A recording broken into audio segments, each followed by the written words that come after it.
मागील भागात आपण पाहिलं की माधवी तिच्या आईवडिलांची एकुलती एक मुलगी असते. ती खूप वर्षांनी झाल्यामुळे तिचे वडील तिचे खूप लाड करत असतात.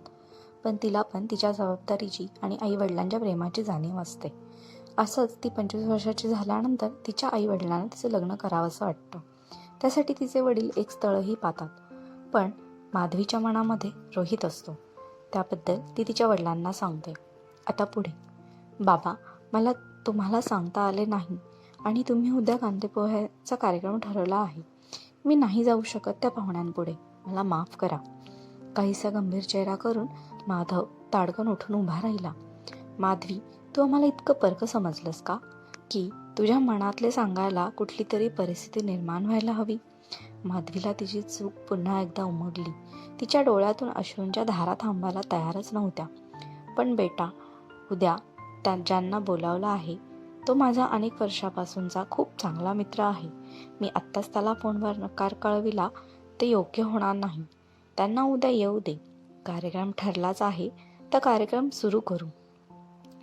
करू आपण. तो झाल्यावर मी त्याला मैत्रीच्या नात्याने शांतपणे समजून सांगतो. किमान तोपर्यंत तरी तू अजून काही नवीन नाटक करू नकोस. आणि हो, माझ्या पाकिटातून पैसे घेऊन जा ब्युटी पार्लरमध्ये. हा उदास चेहरा येताना हसरा दिसला पाहिजे.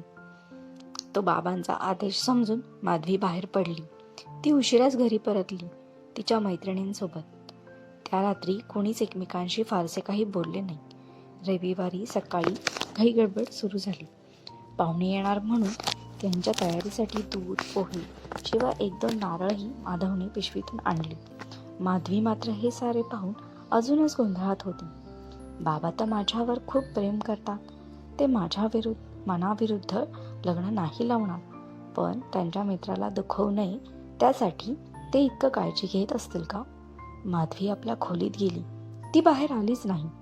बाबांनी सांगितल्याप्रमाणे ती कांदेपोहे कार्यक्रमासाठी तयार झाली होती. माधवी आज नेहमीपेक्षा जास्त आकर्षक दिसत होती. पाहुणे मंडळी आली.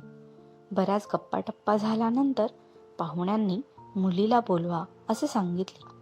मालतीची सूचना मिळताच माधवी हॉलमध्ये आली. तिला पाहुण्यांकडे पाहण्याची इच्छाही झाली नाही. ती खाली नजर घालून आपल्याच विचारात मग्न होती.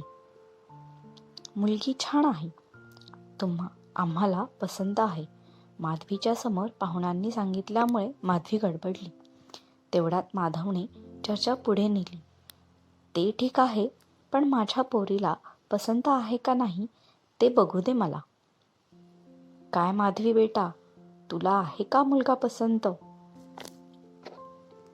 माधवी इकडे आड आणि तिकडे विहीर अशा कात्रीत सापडली. हो म्हणावं तरी पंचायत आणि नाही म्हणावं तरी. आता मात्र तिचा संयम सुटत चालला होता.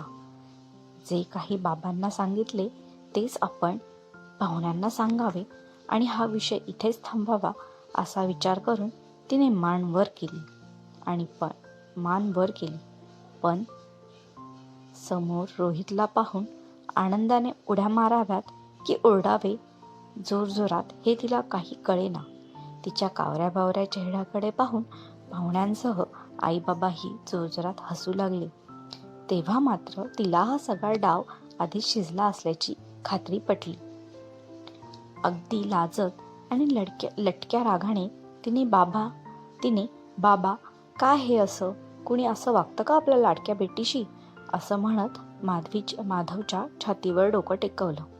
माधवने तिच्याकडे स्मित करत उगाच तिच्या केसातून हात फिरवला.